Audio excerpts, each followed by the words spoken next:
and good afternoon. Na nchia sonko efi Ashanti region any the bro baby will be and so ejie hia kwan sonko so mene sia na sikeja. Yeah, we are streaming live from FPN Studios or Flower Day. Ope in Sem Ati, yes.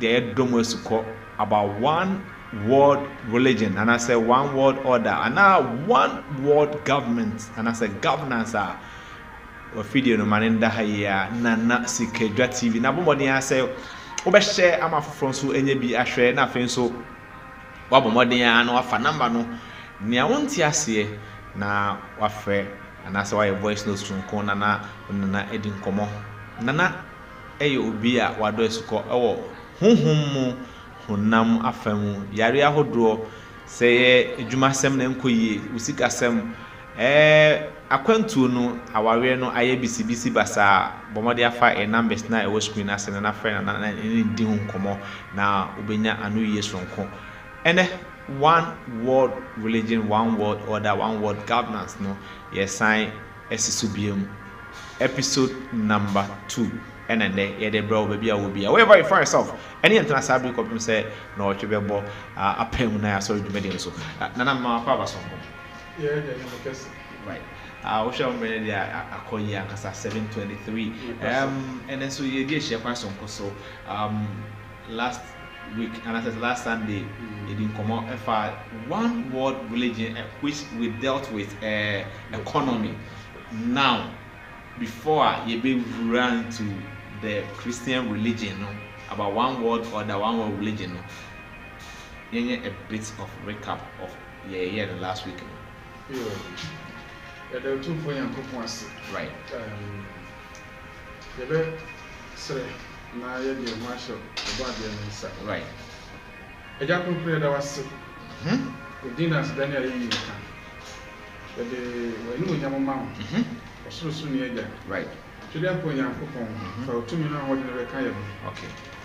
Now 2 million fire some so ye penny me right? Jenny found the Mama Ghana mine or be mine and 2 million see you that he made see I say him oh my mention so my tea for any amount so oh no intention why you did a child by me you just with him ourselves no jelly family in the area that I was sick so at the end so now we are time for an assumption so Yahushua and Mashiach and amen.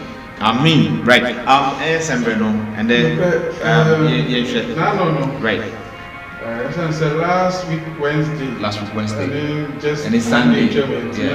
Yeah. So I said, "No media hodo." Na I said, "You could change the month man." Now you sign for your pipe. Sign your contract. Sign or share for the book. That's right. And so the most my we are only in Ghana, mine, Asante, mine, particular also, you are guessing, right? And I was the diamond, so Sunday I was there. See, you moved to Media, your followers on Facebook, YouTube, now almost one would do it, you know, I'm a Baba Jama Pancher, and then I'm on Pio, right? And until you make us what they say. Befa number no leading command ko enemy whatever you think or how I that also and I say am an be no more of a friend and now on na din ko na last Sunday last Sunday no you didn't come up before one world religion, one world government, new world order. That's right. And you the new world order the moon kakran say we are the governance no right. You gave me a must be my department said, we are some right. It's a free 70 was a couple of 7. But we are no person or the problem. The direction and or they call. That's right. And yet the young coupon pay. And then young Mitch say, some as an enemy pay your moon corner or no in the airport. Right. Now, a good time of year who said, one more, we had the problem nearly before. No, who said, upon near my home found them from what they before you still strong. Yes, sorry. That's right. We are awakening. Now, I'm what they to me in the said, sorry, Muslim, younger to say, I just never was right. And until the one sharing some bit in the air, I hear you are starting to be any we are seeing beauty on one fat. If you open it, set on bit me, I am my we are seeing in Abinia on the Bible. No, we are seeing in Abinia one system and one template for governance. Right. Nothing on one Sunday we are seeing in Anya or some back. No, we are seeing in one in thinking, one in behavior, and one in attitude. That's the order, the new world order. That's right. And you see, you're telling me who said, if she new world order now, I'm part of a path and I'm very asking. Right. It's a that will be a follow. Most especially when it comes to behavior and attitude now, and only the new world order now. The old world order now, or CSC no kama or crack crown and moving and see a chain and then no more hook up they trash a lot of them and they will African and Western world if they big brother Mama no shas for and then they before so that's right. It's not any problem, sir. You're one house. Who wait me through my camera say child. Yes. Who bondo? Is he that way? This is him. Nay, day.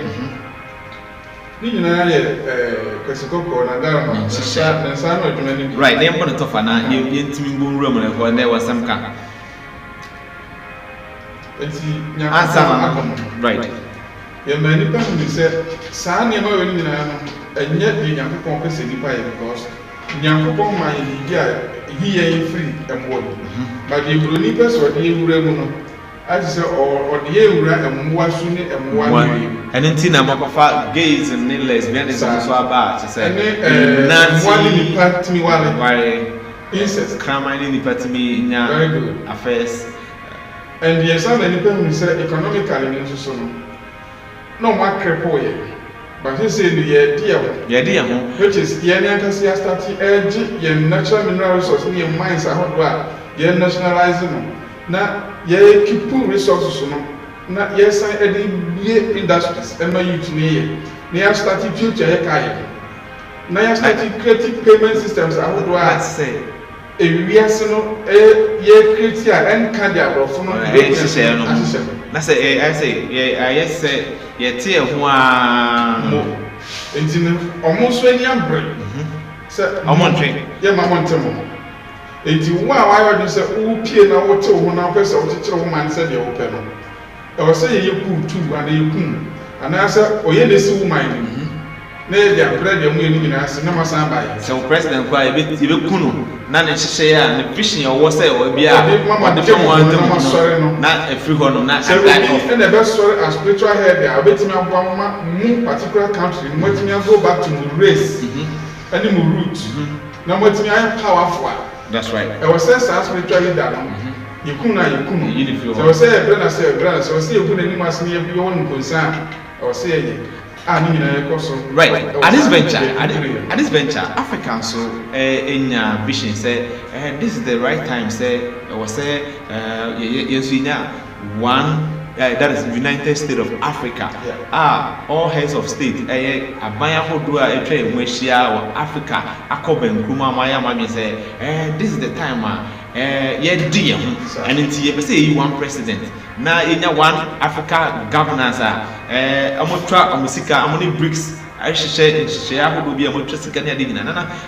You will run some answer. What about Africa? Yes, we one that is United Africa, United States of Africa. So we share that concept, man. Not at the table, so that Kwame Nkrumah started it. Gaddafi also. Nelson Mandela, they were in support. Yeah, but eventually, Omo near bring you come. Almost so I young woman to me for primary so Emma comfortable. Bob Marley Munina come. Omo my being comfortable deal with I don't know no more right pursuing that agenda. fine and then I be doing generation Nanetina omo anam wesa great vision say ambetimi ama abibriman abedane ayete say akwase broni krum na sankofo nya ye kum nya akwase broni no ba Africa no ono anaba kwase mo tire ene de obenarrating so de tire ye na nanom ansa na ye gi wo ene de ye na nanom so ko ho mo ko hu ye okay a mo tire ku ho ma ntire ma e de atire enwoma ahodo books ahodo e kan say before mbeba Africa no mo ye saving grass for money me right no mo de da bon enemy po maybe the dead we have to grow this is the dead we have that's right about time so but eventually no omo ba Africa ka ye ye see your mansions near Brosan ya building ultra modern cities makai enwo ba ko bia broni bia oba Sagranti war eniemo obemu ye otwe say omo bedru Ashanti Kingdom as at that time na ye sidan ya abosa beto mi amuhu abosa na WC ewom uja ona ria na ye fresh na wow right na me the way to audience one video I mean say e bia production de nyame say our greatest power over blacks is that we control everything they believe. We control their education, their news, their media, their entertainment, all their statistics, and even their image of themselves. These therefore allow us to,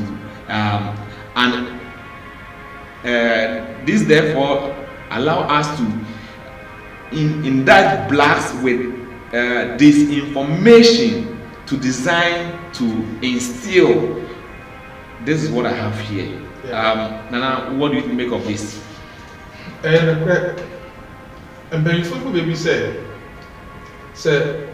we oyam eniema onsono obrebo akoma wadi di twa we free oyam tugu now the ntumago ene ntumafun ebe hihye mu a ne amsa pamo a eno nkyerɛ sɛ wo da so yɛ enipa na wo yɛ na because of the ntumago abegu yɛ mu okay still wo nyɛ that's right sana broni ama bibinia aye how say black omo the hatred share blacks adwum say be hate one another ampa say tayam yempe ye ho asem yempe say be boy yempe say yom bibini bedi na meso medi and adia ye nananom ni twedi amponyankopon de share bibini mu no de twa ye funu ma bia asat ne ya me no kase ene ahwefo omo hwe ye ebedi dance ye say ye kasa ye de apaso braid ekuma hama doma esi ye boso abesi ya yasi ap haye yem funuma no kra ya tutu no atu bi nyamedi dura ye mu ni de na ndi twa ye funuma ni nyina egu na ya sam ene ya fa kwasikoko de na elfa ye nko ba bia anya hwi ne ye hunu ni de ngan ya san nyina na de egu ye yem na ye san apam ene nam ne ye bro ye boga ye me ye boga me ye champion we me the hidden soon so onikru me the robbers agu me yam pesa me nam ho nti ende yedi indomie ne those kind of foods are yedi sisi a me ye research can foods ahodo ene man nan ye yihuhu nsem tiri ba ne man nan fa na ekum Ghana for ne before right carbonated drinks accident carbonated drinks number 1 number 2 sugary spices number 3 indomie number 4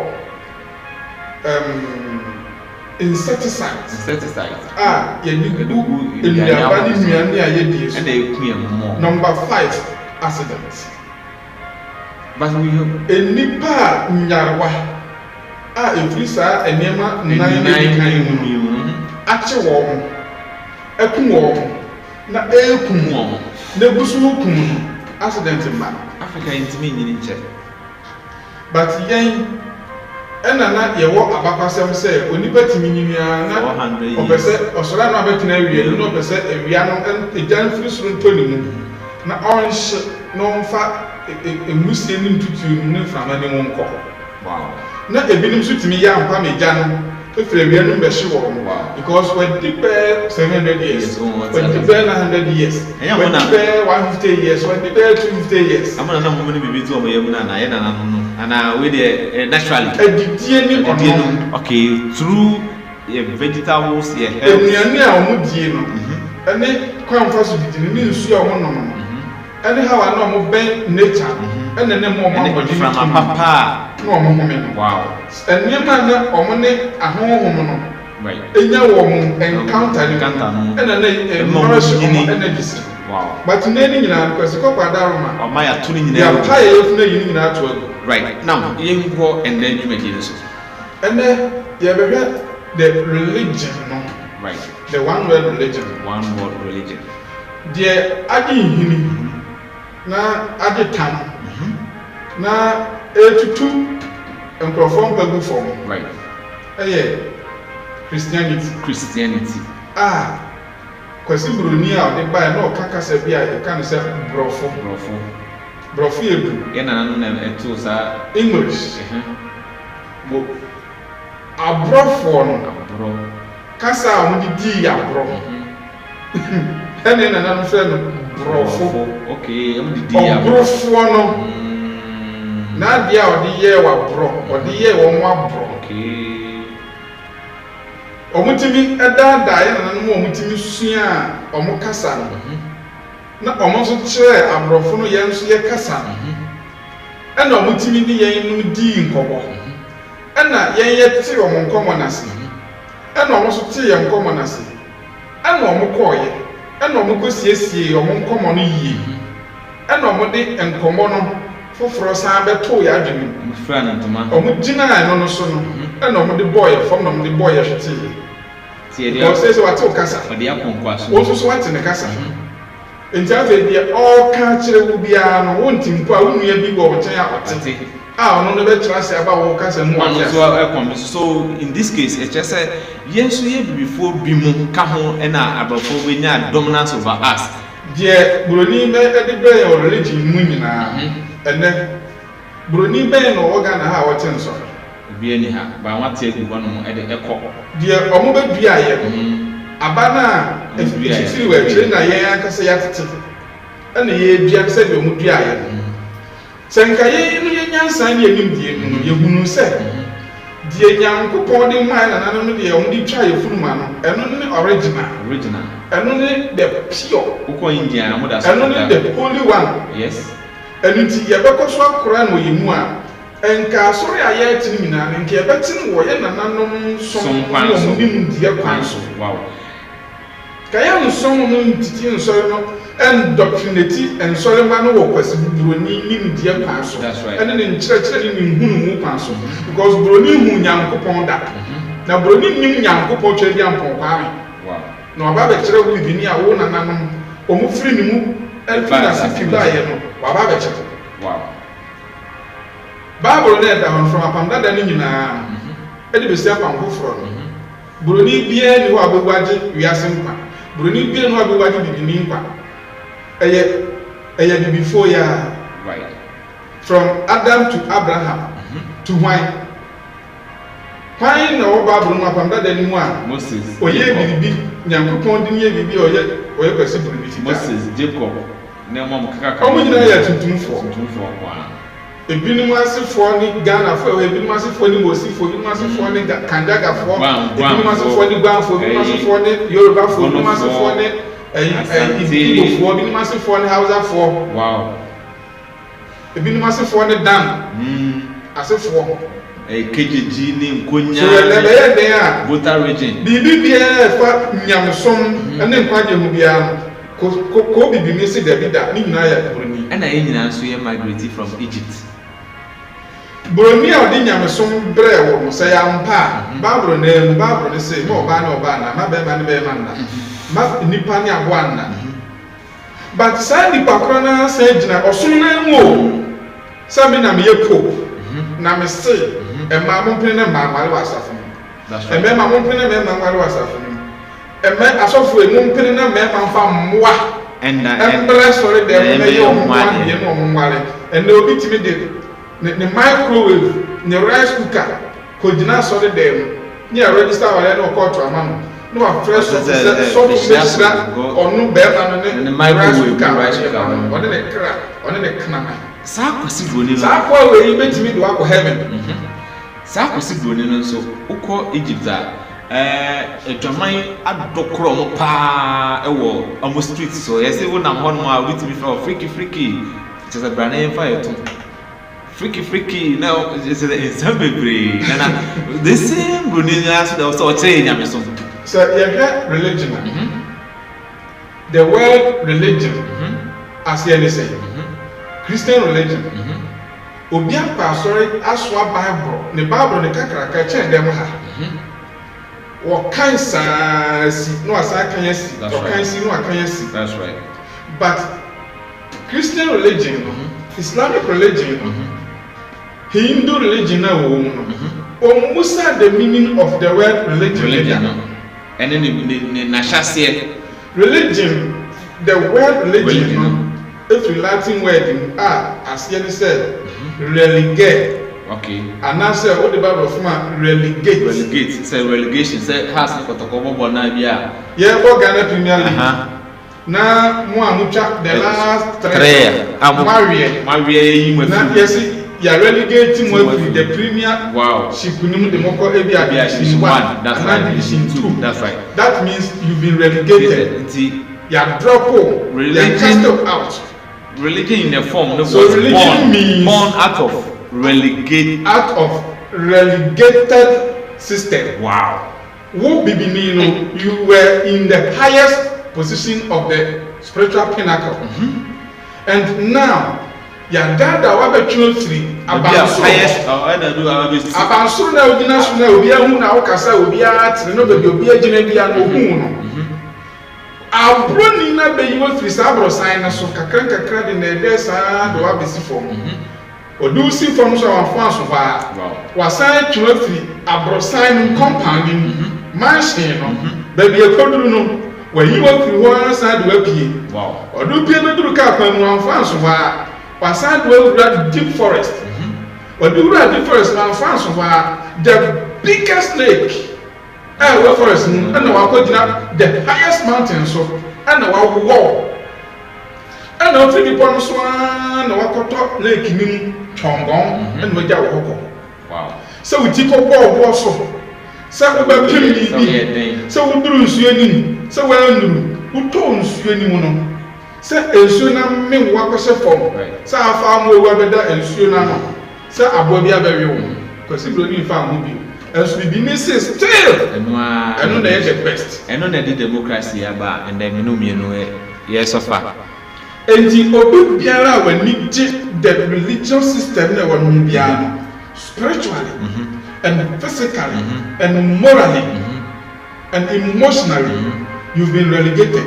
You graphics you fi nyankopon som finance or som session kronkron ye ne nukredie ni ahotie ani suro ani odo ewo nyame mu no nyame ni nipa no tiende and then nipa very so obeji 100 cities no okuni nia nipa so okwa sorry oko oye wanya kremoni oye Christian obeye buka or the ehun returns back to chapter is not that amasofo aje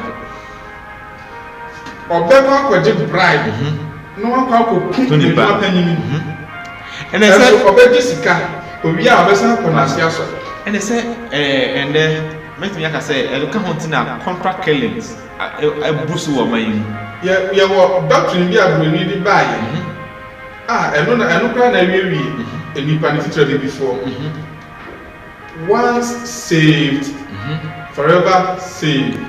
Wow, once saved forever saved.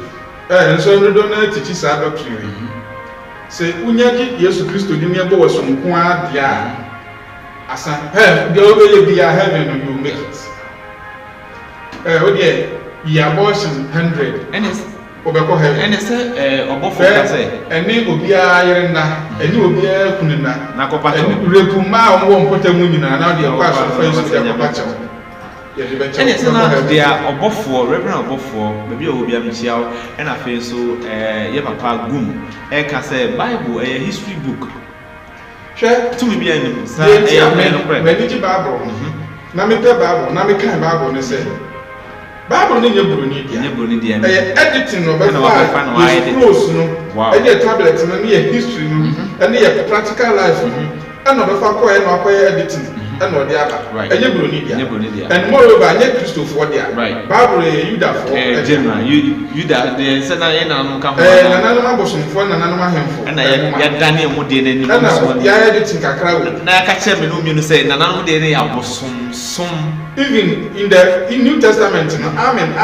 e wo mu nyina no eye ye na nanom tete nyankopon din amen ra na omo de so amen ra amen so ye na mabosom so de so no abosom anya sei anya so ko so obi ti dia be si ho da bi ebo be hye according to certain number na certain days o ha why you afford the boy so ama no amamre dia na so ye no sa ebo no so ne ye so no osoro hene konkro yawe na etie wo Bible sa nti just adikititi we are simple I was say etimi to etrim na ya broni abeyi free etrim ma ya I say simple oh na say we dey guy say simple unim bishop for asade o won ti ase okoka so we abosonsum ni unim apostles so asa topic we ni sa asem na wo kan simple no wa kan Bible ni sa so on ti ase that's right and nti na tell be amafo no di echi ni say we kan nyame asem ana say o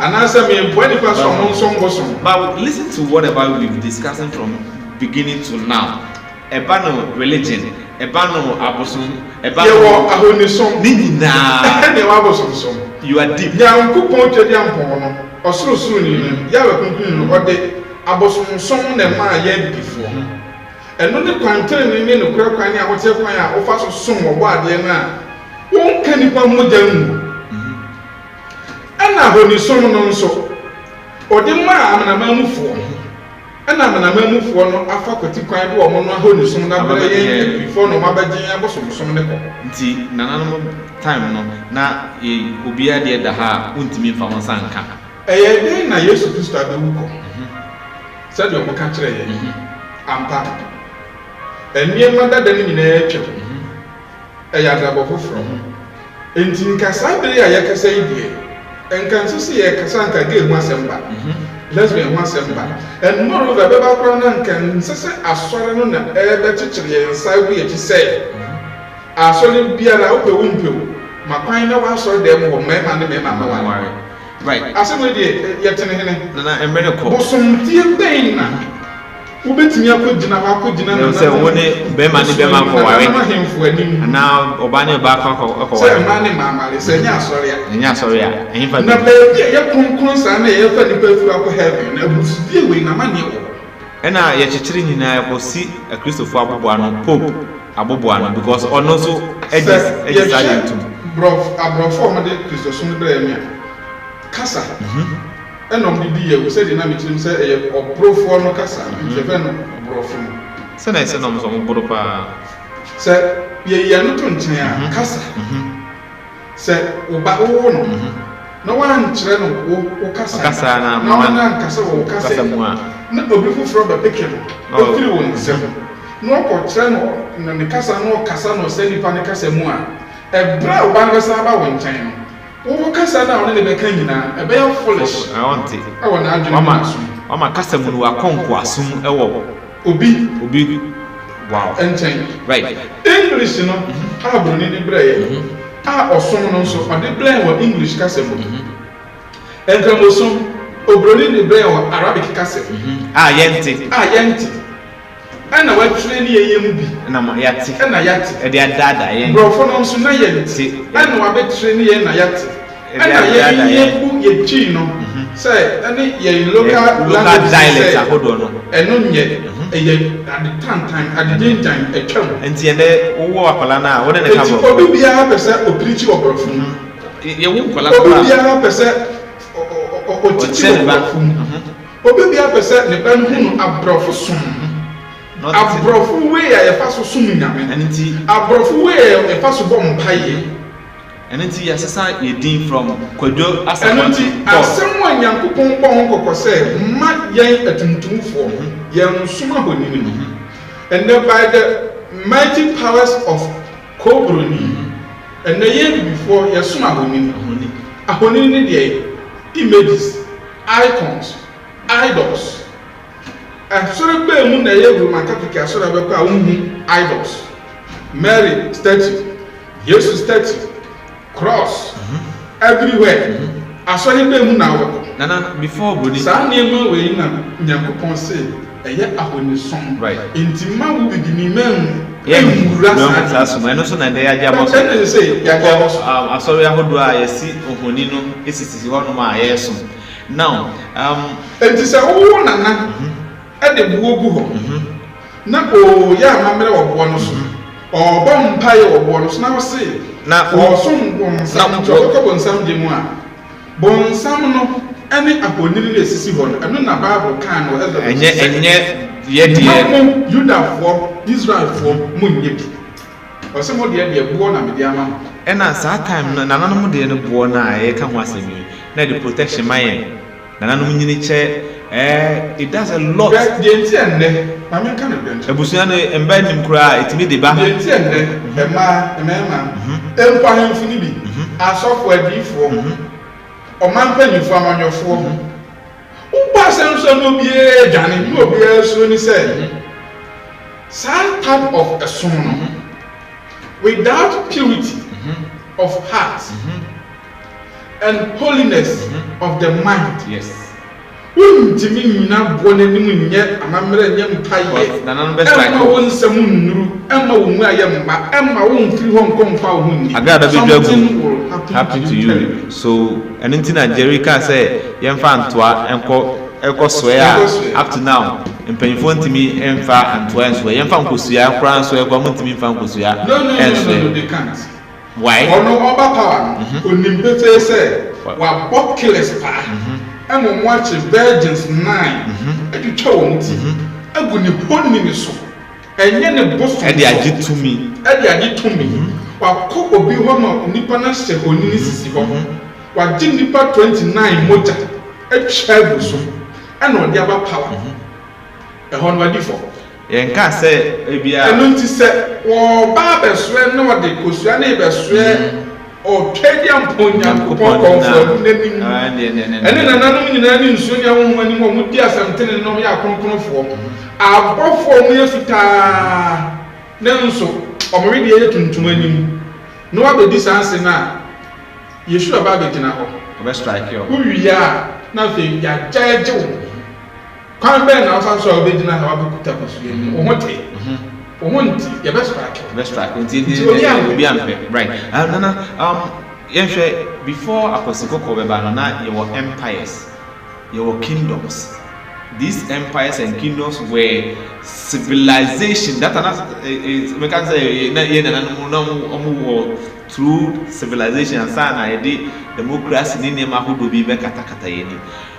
Looking at religion beginning, the genesis of religion, how did it come about, religion in Africa? Because I learned history just say nananom som that time no na you see ye bo wa ba say Jesus Christ no din no gitum say ene na beje wo and what dem tuma ye bo wa opere ye be bo wa ko so wu ana say ye be bo wa say nu ye ma wo din say ye fra wo Paul wo say me mpe ye fra me kwadwa samwa na say fra me o say ye bo tu na ekum because wo mpe say obedi abrofo edin anasa mosom anam bibia tumti. They were intimidated. Nananom eko say ye mortuity omo ansana ye capture omo mama beje religion atum. Dey kaka na betimi aka fa.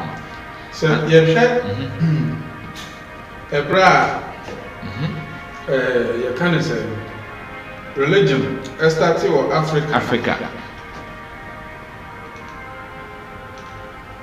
Yanko. Religion started in Africa. That's right. Ni nyina started in ebra abrofo. Started say omo ne ye dipja. Right. And omo dwade ni nyina no na slave trade and na cost more and no mum say no ahoɔden a wɔm no wɔ fam control ni wɔ fam because yɛde nipa no free ha kɔ Europe hɔ na asoma yɛkan no is around 1800 ne around 17th to 18th century okay because after 13th century AD na ye standardize Roman Catholic som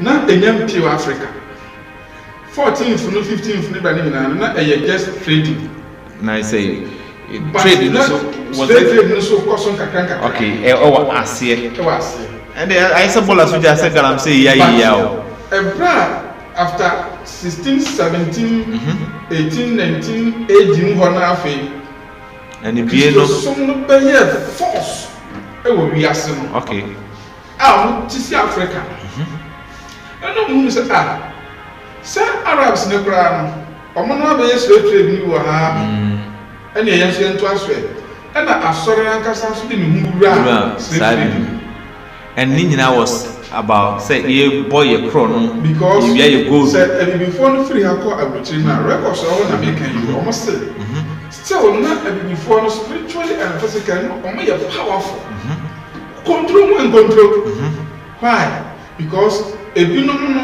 e de omo abo e de omo achikoye onyame aduma kwese da me de types abo ni bi okay everybody na ye de atoto so na ahwefo ahwedi right na de bi nso be studio ha live right na de bi nkutukuta saa abo ne abohene ne ahwebo ni bi ai bom ho ban sem ko te say me sai ko twede te say me festi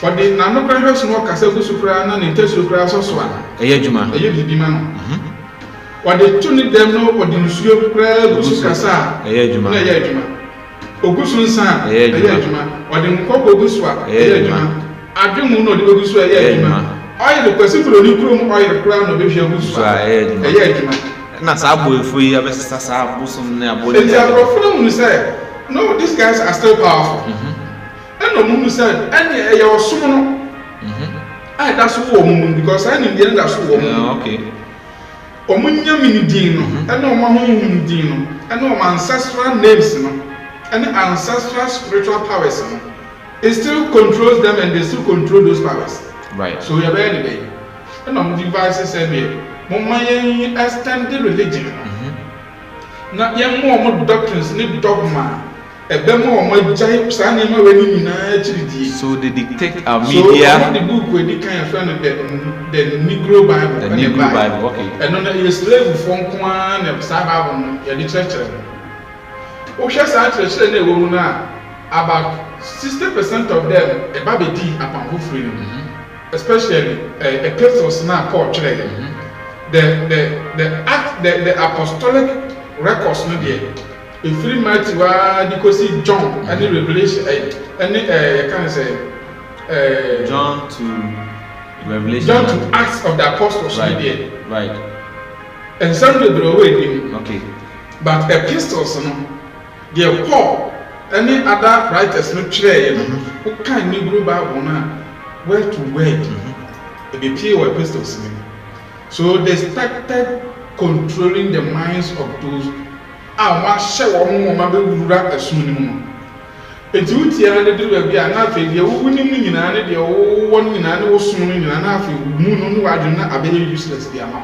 wow eno na to so sa dia ba bisi ende enti ye hye earlier empires na se ohene bi kokun konka emusuaku a mo ba ni man mu a for instance you heard Daniel chapter 5 Daniel chapter 5 King Darius Efra Nyankopon man appointment so omedi hene na onsen ni wiase nyina so no was 62 years Israel ni Judah fo ye asodinity akoto hye omo so de omo so kunu mo se omo ko balo fine but e true baby no kwasa omo wo ho no Nebuchadnezzar ne papa Nebuchadnezzar no time ne nananom Nebuchadnezzar no time na omo nhye obiara say emesom wo krom som wa na obiara ye ne de until say nkrofo bi kodi nkonkonsa kire Nebukadnezar ema ni bufu ye say wo woda yes wo say yan som wo ni wanyame no kra na sa nkrofo ne nsom bi ana ma bufu ni ba ya o shemra the first time say ma obiara nsom ni nyame o masasi so e ka me nkwa me ho ni nyame Darius baye otena se di hunu se saa de na yekoso na enye enti ba promise Nyankopon ene Darius be kasa wada yesun wow okay Ezra chapter 6 verse 22 Emma Darius aye sesaye decree na ni nananom hye gu ho no obesesa Emma fe de omma Israel ni Judafo ne kwan se Monsum munyame sania momon nanete but eduru yen so yeda mrani emeso and it was going on to the point say omo request say omo so omo back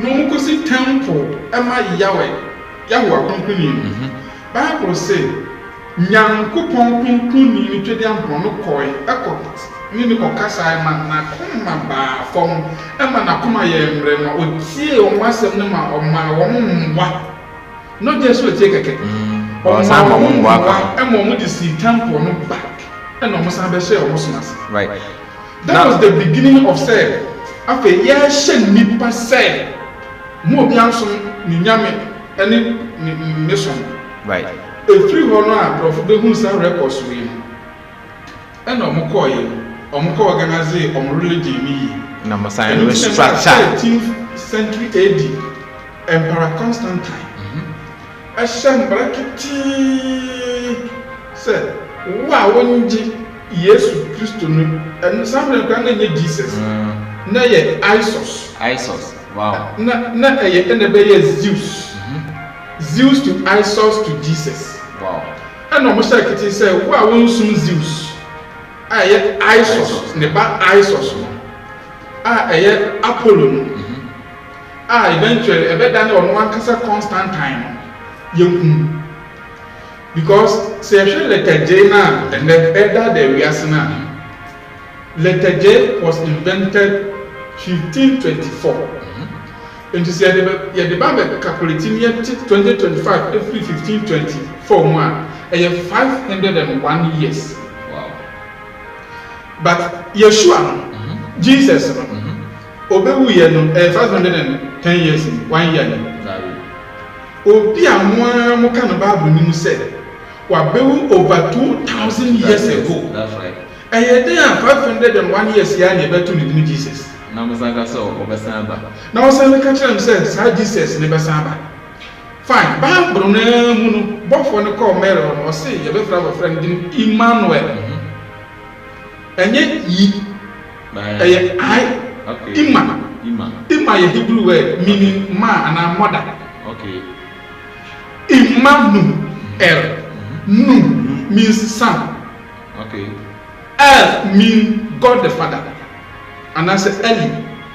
And you can't say no more in Professor. Na eko emi no Ausafo. Ausane Amonafo. Ena Asantifo and answer Akamfo. So Ewefo kasa, Akamfo kasa, Ausafo Elohim and Yakambum.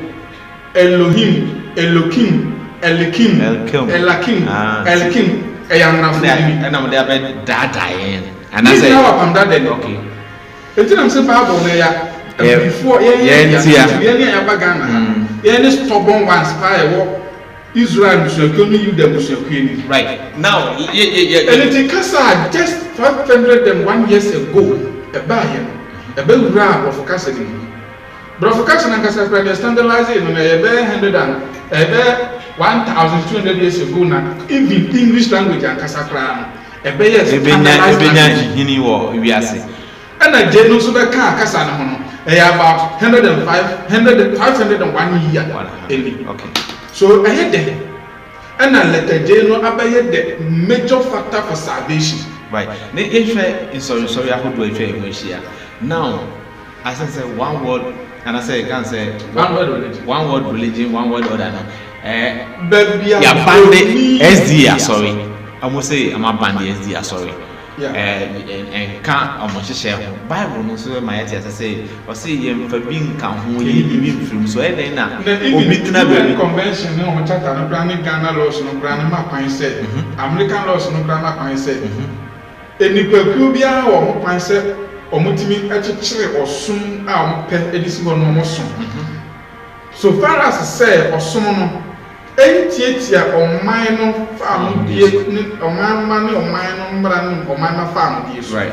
Monyan Yama, a young Yodia, a tomra, not a say, a mra. Yeah.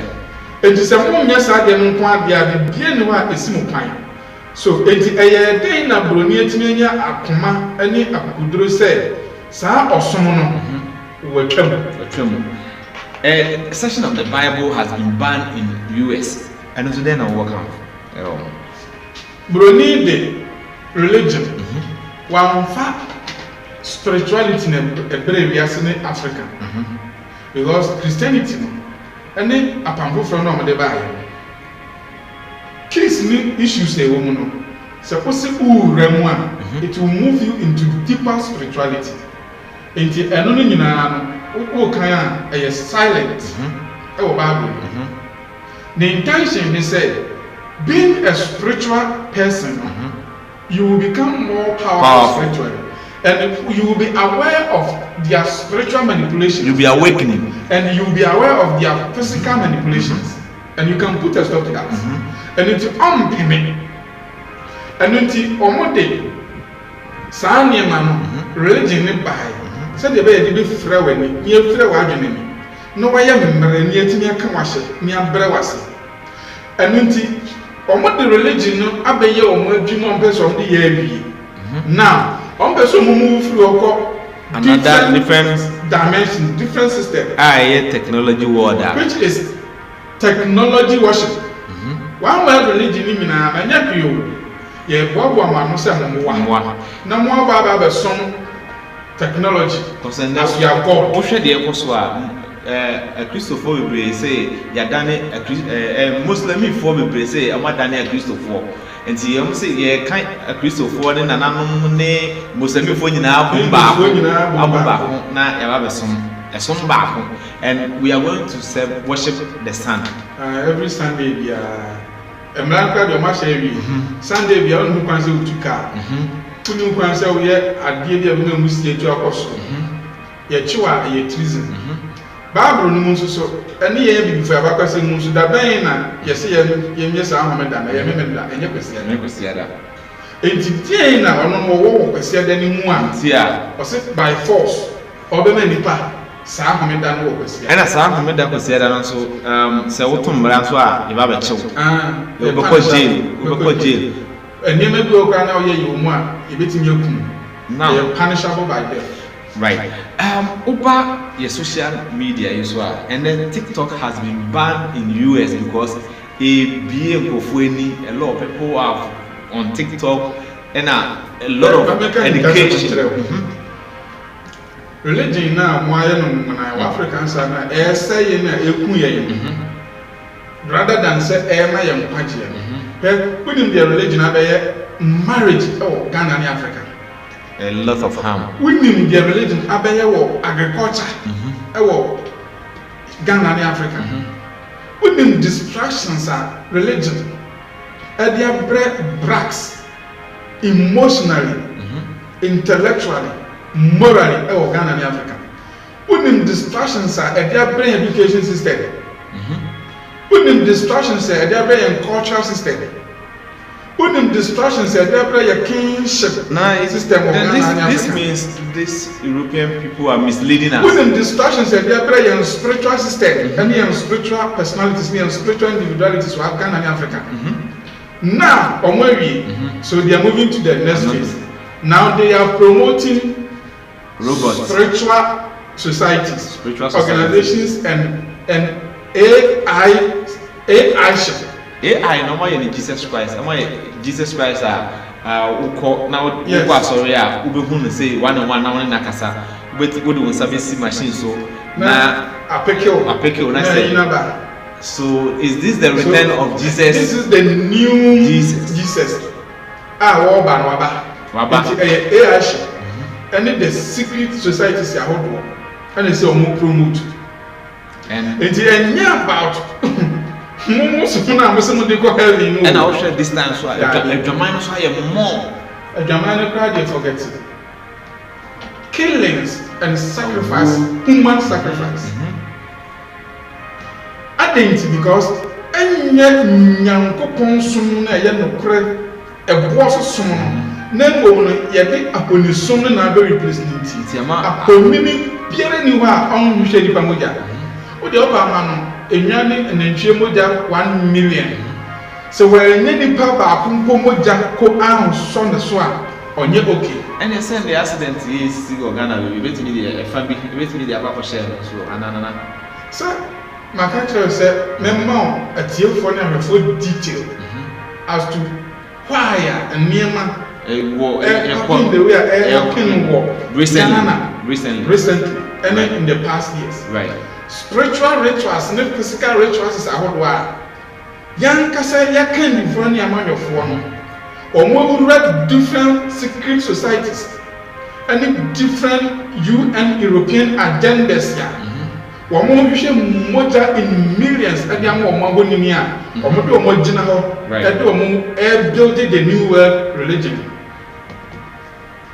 and it is not about obi no ko heaven bi wo obi any one more do ko heaven forget it sa so na omo de bre ye no narrative e wo nyina and omo doctrines and dogma culture omo de ba ye nyina is leading you nowhere. It's misleading us. It is the center of worship for the Antichrist. But when we say all this, after the Antichrist, you know, so openly, but still, anybody question almost now. Me trying to say by force. Yes, gay, yes, lesbian. Yes, I'm wawali. Na yedi robot asabe kamo. Robot asabe kamo. Jesus o ye robot a ye uma wo fingerprint ya. Na yi na ba to screen kakra kaso. Na wo ne ne kasa. Na wo kan se no ma wo ya te say de wa so AI or phone so. Na wo bisa question no ma wo ya. We in heaven no. Into we need the second coming. Wow. So where is the real coming now? Oh, I feel you about my feel so feel so by you say South Africa from Kwan and I was saying, yes, young fat adenum cosi a Omampany Australia, America, now pass you, none of sorry there. And no more there because Jesus no yet a man before a hunting walk. That's right. A young son for that's right. Into Yaye, Jesus no way, I never see a sorry there. You may pay video. So where is the original Jesus? Right. Now, how many robots replace a man for just because some person just say production and hold where say possible factories, need industry, need companies are hold on. They are not getting that kind of service from mankind. And it's robots. See, I say Amazon, a pamonipa 400, and I'm replacing them with robots. Nana, or more can but means me themselves in the same I didn't hear. A brother AI. So yeah, no, what but make up the artificial intelligence now or manufacturing in human form. Right. The impersonate forms now created by impersonate AI. Fine. A brother chassis. So for the millions of years, 1 million years of production. Na yamoko. Anane ya nenchi. So as someone can say anybody can say there is an agenda. So the American can say number of blood, not from what, but from Nipa. So is it part of the reason here they are calling for Third World War? That's the most reason. And even Russia and Ukraine, Iran, Israel, forget it. Part of the part of the plan to get more blood. For omo ahoni na omo edo ma blandi wiase na omo di wiase.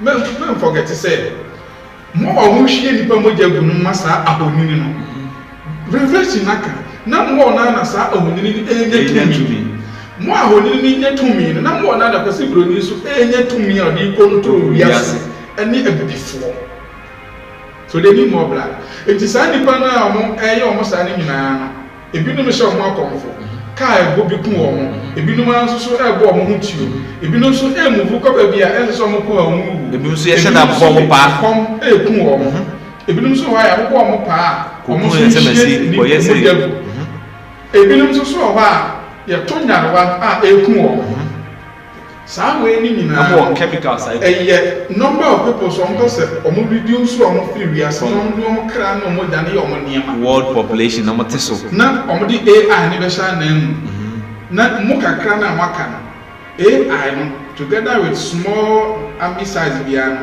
ebetimi control mo enti o mo ka o mo say global world global village ye to nipa ni nyina nkurase climate change near the mo be nkuro akesi district towns they say almost achieve na my we refi wona na no mo de no na say mo kwaye ni bia nyina na aka say e kan nyina bom as global no mo bia ho nyina nnua ho na mo gugu krom kakre mo duane ye greenhouse farming garden na mo tutugi na dodo na so ya creative factory system one ye di create enam a enya aboa nyankopon bone nam ene yo machines ye di create kosua a enya computer akoko yo machines ye di create na ntuna modwan na pontina ene ye wo machines ye de dani nipa nam na ntuna nipa wo chemical ye yiwu nam sesia yo factory ho sesia wo UK a ye do nam ko sesia ni twa honam no te se mensam to ba o me de to machine de chemicals bu so a be ti ya produce na ntwinam be te se dem hama wow right emena be o hwe dwumedi na bomode asa obe hwe dwumedi nkwa so nkoso de man abrabo kwanto dwumedi na wani ne waso nyina gusu a wo hwe no nana sikedwa sia yes one of the finest wo Ashanti region na menene din komo me se wadress ko wo hunhum ene honam na afam na ya bobo so ya din komo ya ka about destiny change your destiny according to your birth you didn't command be but now you're one world order one world religion and then last week you share one world religion in a form of economics and then you share religion and kasana amena then na aka wechi Yeshua bobrumna dar mani andam no so ya tin komo your next meeting that's Sunday maybe Christian timelines everybody na wa kan books ni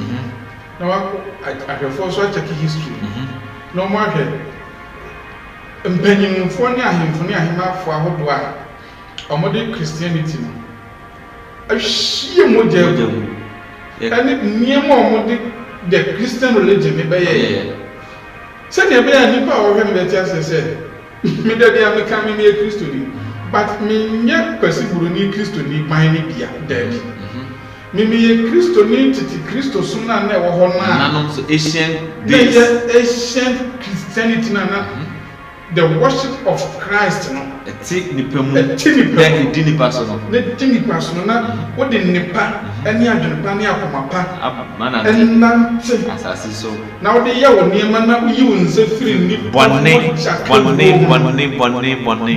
ni somone ni adwonpone ni apro ubeyi sad na firi kranim na krana ye nyame kra watena Christ no watimi nya sa kra no nyame su fita no sisi amode bonsana be kan nyame ho wa kuma no zante Christ na be kan nti ene ne ti asori de wabona sumbe ta oti asori de wabona sumbe hwim oti be mi ensa oti asori de wabona sum ti Kristo sum na ne ya amamra ne amanne na ye twen nyankopon anim ye akwankyere ya amamra ne amanne ne apaye ne mpaebo bo so no sa titi yuda Kristo sum na mi wo mu ntimi ya kwa when shen tade basa send then obi a shan tade bia o pe no de nam ho no law enforcement say agyen kwan na o de Yeshua na o ye original ono no type of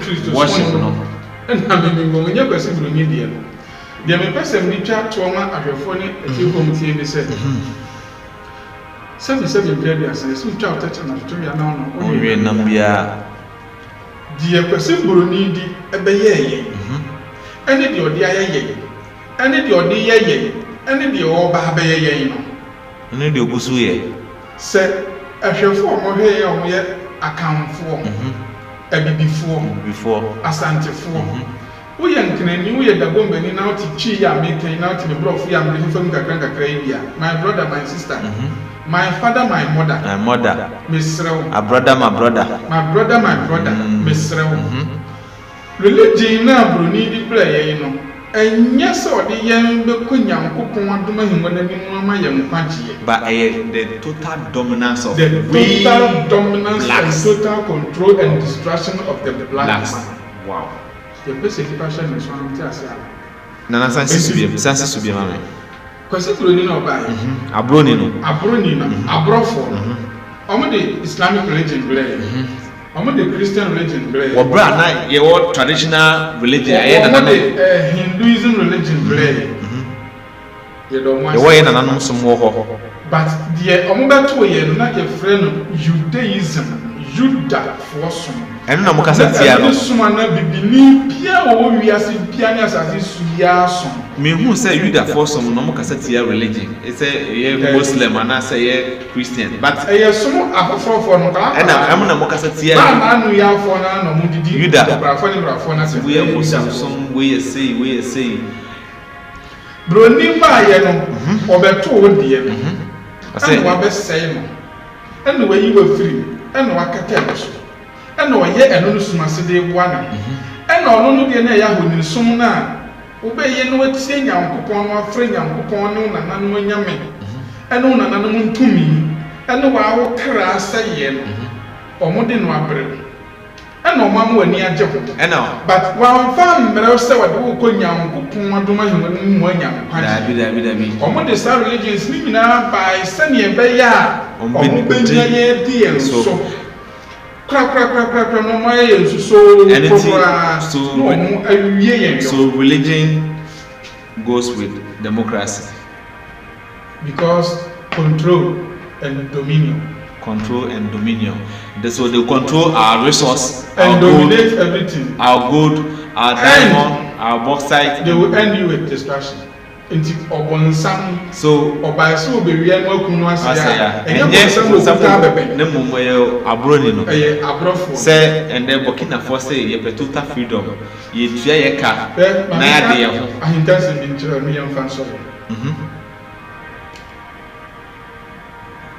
bonsam wana ehunu da obi ehunu da edi na obi ya bi etimi friend so bonsam eno so ni asam na obisa asam enti niema abrofo fi so mo de Christosom de Bible baaye edi democracy baaye omo ayeye bedru sta bre ni de omo aye asore ni de asore na ye ne oman na ye na yes no edi de omo aye wiase ni Africa enti ye hu na enti ye hunu bonsam okuta bebe ni enti niema abrofo ye enti enye bonsam ni ye na I have this why na we fa bonsam ni ma. That's right, I have this too.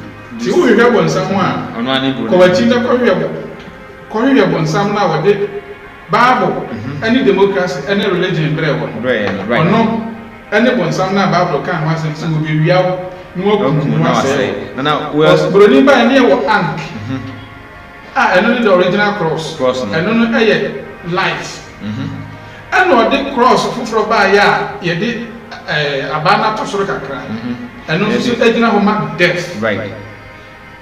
And the cross no of Calvary na bro for the buy and for eternal life for eternal destruction. Right. Me the way it's also Revelation chapter 9. I say, and there were stains in their tails. Oba Ahanma say, and to them it was given that they should not kill them, but they should be tormented for 5 months, and their torment was as the torment of a scorpion when he strike a man. Nti ye dey ahye bibi say no. Nti one world religion no ebedu baby a ye be hye yen e wo dem bi na ye dey nema poison. 2019 2020 o dey buy. Say COVID. Yeah. Na yare no nye rare, may fake. But omo nya yare ni bi nyina ne omo ntimi nya bi da nyina. Ye hye omo wo mpane. Sa pane wo omo se munim kumekum nipa no say nipa. That's right. Still cry no mo a ye wo omo bi no. In fact no da so obi ni nipa de mu a still kuma na ekum nipa.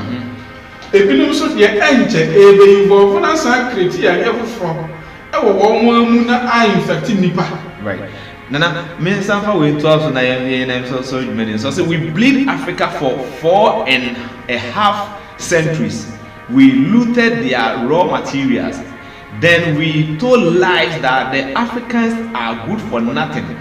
In the name of religion, we destroyed their culture, and after being made rich at their expense, we now steal their brains through miseducation and propaganda to prevent them from enacting black retribution against us. When the missionaries arrived, the Africans, when the missionaries arrived, the Africans had the land and the missionaries had the Bible. They taught us how to pray with our eyes closed. When we opened them, they had the land and we had the Bible. Jomo Kenyatta. The media before they said, Makana Mikusuka, Yamisha Yinchi. Na Nyanko Chedian Pompam and what they adicas, any giant and Amski giant. Or one day Yamasum no crack, any Yamasum to me, Yamasun, Yamahom, Yamasum, mine, and Giant. Empire Yatu and catch. Yansan Prohibit, Yansan Pungray, Yami, Abrofu Yenintu. Niansan fire Yenin say, Yansan Tam. Niansan see that day. Not ye nipa pa near yellow. Ya did pa near yellow, or some pan no cracker near the number. And then Akumapaniam and Fama near the Peja Yahunia Mania Himino. Right. Niansan fat. Right. Not a wood anymore, Jacobo, say, that's right. And the corruption. If me, I don't have any database according to who are accident who is see what you but I also say ban before, especially policing. They are fault when it comes to accidents. Jessica na car anywhere say a far year panso na enam panso for about 3, 4, 5 years. So car that's on panso the next 2, 3 years. If I say about 5 years time, then it see 3 months time. So I'm also they condone some near manon na accident. Ghana highway. Say one penny for or money preset. Omo yi o man ni no mo bo Accra ne Nkwan ban a na Nkwan hia o mo a from Kumasi to Accra Junction to Accra circle. By this time, I was by this time you declare road no on more travel. That's right. I was a road minister week here in Mantini. I was so be declare Accra Kumasi road on more travel. That means ya ban ne pan. Maka bia mo. Person who park for cables and I said for train and this also for fat portfolio now woman could see na ye say could see portfolio a dukrom a bri Kema Medina highway in the that's right and yes also so through plane that's right because Kumasi to Accra more and yet pioneer was a car fast no that's right nti paying for some mutie ya motor fast na nya and American police was so e wo kwan so na moye maduma yi a anka speed you VIP bus se de car yi si one tina sui e fact pan so ba ko ba na asie ni mani I say overtaking unnecessary overtaking traffic cars e kwa mo mba na kwa we kwa say ni car first na ni partner car na ni papa kwa we so e kwan ya woduru ba bia cars no we fa na car mo ni timi mo sa jise ba ko jina na potos akese na ba ko tinya be twam wow kwan we ha we say e da ma kana we are not a serious country and ye be sorry so na ye ka say empanyi for say anka ye pudi susu say helicopter crash here by next anka galamsey dwumadie and a president na anka wo kwakodi huduma na wo sanka yetimi declare state of emergency say room ho no obia whether you are a Ghanaian or foreigner should leave and so ye ja na nkofo da so ye adwuma we dey betwam ye so omuntie otumfo ye na enya kan say abrewa nya be bi ko enenti then odija ye nya nantie ye ma ye nyere ho da fefe and them commercial enye easy right yuda hene mehi kase right otrim kwa yes on shedding e de man ne na matam so right na me gusu bom pa man na me say bom pa ye omo pese ye na esani musu enka no obo ade ne na ndo obo kra be sana mana kana sa right ne nkwa so ntanse no nya nyimkyere amen na de woni mu ne de aso na waso ye ma asanteman Ghana man ne bi ma ontimi ye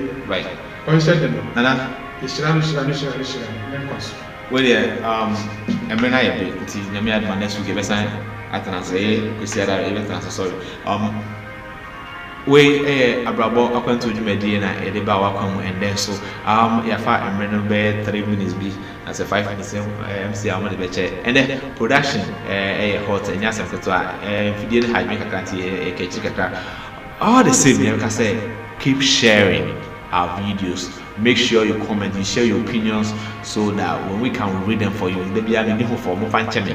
But we are following everything that you message be able to make the actually can kind. They say yi anono na yi anokwan so so for nyame kese na dey made each am here. Sorry so one world religion, one world order, one world governance and the popo ya kakra bra on. Ye wie ye be kosoa ko say ye be do the latter end na afi ye be before so asante abram kwaso so o hwe ya ye stream live from FPN Studios asimia and as Fawade King Jesus e ho ene cha kwa o hwe ya wotumi aba na oni mpanyfo abedi komo ena masi